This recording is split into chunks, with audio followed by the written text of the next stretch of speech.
देखिए, तो हम लोग पिछले बार में क्या देखे कि सबसे पहली बात है कि जो ब्रिटिश दांडी मार्च के अगेंस्ट में क्या अपना प्रतिक्रिया व्यक्त किए। प्रतिक्रिया क्या व्यक्त हुआ कि सबसे पहली बात है कि कांग्रेस के लीडर को पकड़ लो, उसके बाद गांधी जी को भी पकड़ लो, उसके बाद महिलाओं को मारो, बच्चों को मारो। क्यों मारो? कि भैया तुम तो पहले 1 लाख लोग को अरेस्ट करके रखे हो, तो उसको पीटो। तो इसके क्या हुआ कि अगेंस्ट में अब देखो जो स्टार्ट हो चुका, अब रुकने वाला वो है नहीं। अब तो भैया या तो आर डू और डाई। कल वाला मैच फाइनल है भारत पाकिस्तान और भारत पाकिस्तान, इंग्लैंड और पाकिस्तान का, वो डू और डाई है। जीतो वर्ल्ड कप लेकर के जाओ, नहीं जीतो तो फिर अपना एक गोईठा का वर्ल्ड कप लेकर के जाओ, काउडन। तो वही है कि अब स्टार्ट हो चुका है, तो या तो अब कुछ करना पड़ेगा या तो मरना पड़ेगा, डू और डाई वाला मामला हो गया। तो अंततः मध्यस्थता समझते हो, बीच बीच में किसी चीज को एक मध्यस्थता कोई वैसा लोग या वैसी प्रक्रिया है मध्यस्थता कि जब दो लोगों में झगड़ा हो रहा है तो उसको शांत करने की विधि को मध्यस्थता करते हैं।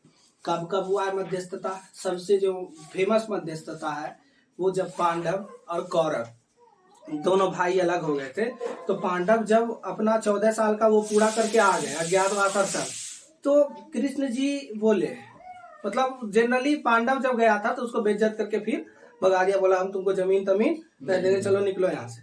तब कृष्ण जी गए, बोले ऐसा करो कि तुम 5 ग्राम दे दो। 5 ग्राम, ग्राम संस्कृत का शब्द है जिसको गांव कहते हैं हम लोग। तो एक रश्मि रथी में है कि मैत्री की राह बताने को, सबको सुमार्ग पर लाने को, दुर्योधन को समझाने को, भीषण विध्वंस बचाने को, भगवान हस्तिनापुर आए, पांडव का संदेश लाए। दो न्याय अगर तो आधा दो। कौरव पांडव है, दोनों भाई है, पांडु और धृतराष्ट्र तो दोनों भाई था, तो आधा आधा ना होता। अब तुमको 100 को भाई हो गया कौरव, तो उससे हमको मतलब नहीं है, हम 5 को आधा आधा तुम बांटोगे जी। तो जो न्याय अगर तो आधा दो, उसमें भी अधिवादा तो दे दो केवल 5 ग्राम, रख लो अपनी धरती तमाम, हम वहीं खुशी से खाएंगे, परिजन पर असन उठाएंगे। पर दुर्योधन वह भी दे न सका, आशीष समाज की ले न सका, उल्टे हरि को बांधने चला। हरि कौन? कृष्ण जी।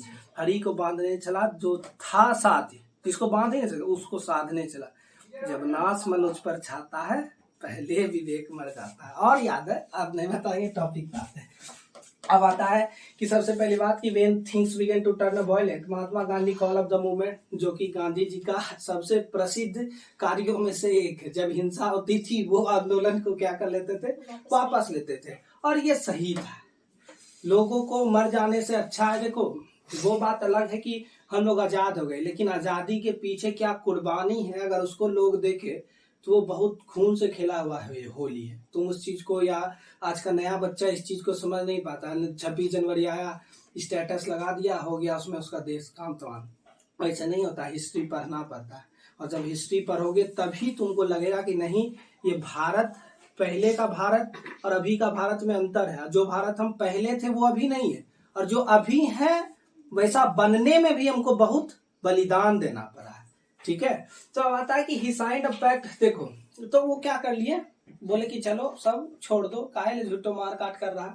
तो गांधी जी बोले कि ऐसा है कि दोनों, गांधी और इरविन। इरविन कौन था? लॉर्ड इरविन, याद करो, वायसराय लॉर्ड इरविन, उस समय का वायसराय थे। तो उनके साथ एक पैक्ट साइन हुआ। पैक्ट मतलब होता है समझौता।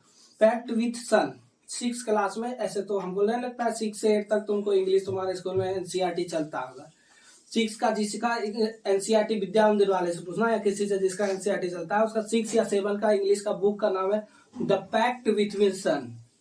एक उसमें चैप्टर भी, मतलब सूर्य के साथ समझौता कि तुम अपना ठीक से रोशनी दो, जला दोगे हमको क्या, आराम से दो, ठीक। हाँ, ये वाला हिंदी में पढ़ा है। हाँ, pact with Wilson, pact between sun. फिर आता है कि assign pact with the Irwin on 5 March 1931 5 मार्च को एक पैक्ट समझौता किया गया। किसके साथ? तो गांधी जी का इरविन के साथ। फिर आता है कि this was called Gandhi Irwin pact. इसी को हम लोग गांधी इरविन समझौता के भी नाम से जानते हैं। अब आता है कि एज वर द पैक्ट, समझौते के अनुसार गांधी जी एग्रीड। अब समझौता हो रहा है तो किसी न किसी को तो झुकना पड़ेगा, झुकोगे नहीं तो दुर्योधन के जैसा मारे जाओगे। झुकना तो पड़ेगा बउआ, एनी हाउ। सेक्रीफाइस दोनों तरफ से होता है, एक तरफ से सेक्रीफाइस नहीं होता, और नहीं करोगे तो रेस्ट इन पीस हो जा दुर्योधन के जैसा। फिर आता है कि Gandhi ji agreed to participate in round table conference in London. London में एक राउंड टेबल कॉन्फ्रेंस करने के लिए गांधी जी को बुलाया गया था। तो बोले कि चलो भैया ठीक है, जाते हैं, देखते हैं क्या बातचीत होता है। फिर आता है कि in lieu of that the government agreed to release the political prisoners. आ जाओ, पॉलिटिकल प्रिजनर को रिलेट करो, कांग्रेस के लीडर्स को पकड़ा, और जब समझौता हुआ तब उनको रिलीज करने का वो लोग मान लिए कि चलो ठीक है, अगर तुम मेरे यहाँ जाओगे राउंड टेबल कॉन्फ्रेंस में बातचीत करने के लिए तो हम भी तुम्हारे पॉलिटिकल प्रिजनर्स को क्या कर देंगे, छोड़ देंगे। बोला ठीक है, चलो गांधी जी गए। गांधी जी जब गए, फिर आता है कि गांधी जी वेंट टू लंदन, चले गए हैं गांधी जी, लेकिन उसको भारत के बारे में उनको अभी तक कुछ वैसा पता नहीं है। तो जब वेंट टू लंदन इन दिसंबर 1931, जब 1900, देखो समझो यहाँ पर 5 मार्च को समझौता हुआ और गए कब, वो दिसंबर में।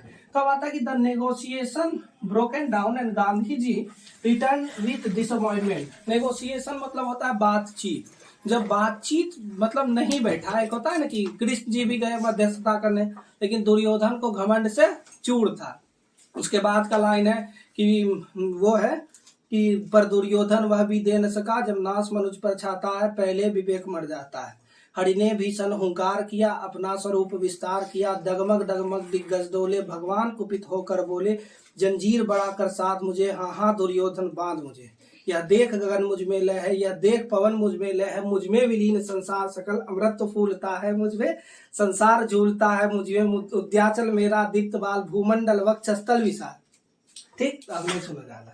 तो फिर आता है कि गांधी जी क्या हो गए, लौट गए, बातचीत नहीं बैठा। तो फिर आता है कि जब गांधी जी लौटे तो क्या देखे कि when Gandhi ji back to India, he found that most of the leaders were put in jail।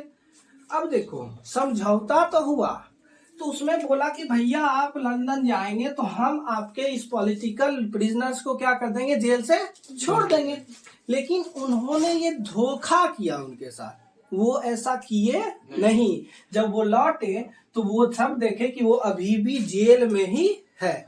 फिर आता है कि कांग्रेस है डिक्लेयर्ड इलीगल, और जब वो भारत आए तो कांग्रेस को इलीगल ठहरा दिया गया। कांग्रेस जो पार्टी थी वो अब कोई कांग्रेस पार्टी एग्जिस्ट नहीं कर सकती है, लेकिन अभी कर रही है। ठीक, तो नहीं कर सकती मतलब कांग्रेस के नेताओं को अगर देखा जाए तो मार दिया जाएगा या पकड़ लिया जाएगा, उस तरह से अब कांग्रेस के मतलब विरोध में पूरा ये आ गया। कौन, तो तुम्हारा ब्रिटेन की सरकार, क्योंकि सबसे ज्यादा अगर उसको चोट पहुंचा रहा था तो वो कांग्रेस ही था। अब आता है कि many measures were taken to prevent meeting demonstration and boycott. देखो तो मीटिंग में बहुत सारे चीजों को हटाने के लिए कहा गया था और बहुत रखा गया कि तुम ये चीज, आपको ये चीज करना पड़ेगा। ठीक है, अब देखो गांधी जी अभी तक नहीं समझ रहे थे कि इंग्लैंड यहाँ से भाग जाएगा। गांधी जी तब तक ये समझ रहे थे कि इंग्लैंड हो सकता है यहाँ रहे, लेकिन मिलजुल कर सरकार चलाए। लेकिन अंततः गांधी ये तुमको कांग्रेस बात बोलते हैं, ब्रिटिश को भागना पड़ा। लेकिन उस समय तक गांधी जी को ये पता नहीं था, और जब वो राउंड टेबल कॉन्फ्रेंस में गए तो अपनी कुछ प्रस्ताव को रखे कि आपको ये चीज करना पड़ेगा और आपको ये चीज हटाना पड़ेगा। ठीक है, फिर आता है कि Mahatma Gandhi relaunch the civil disobedience.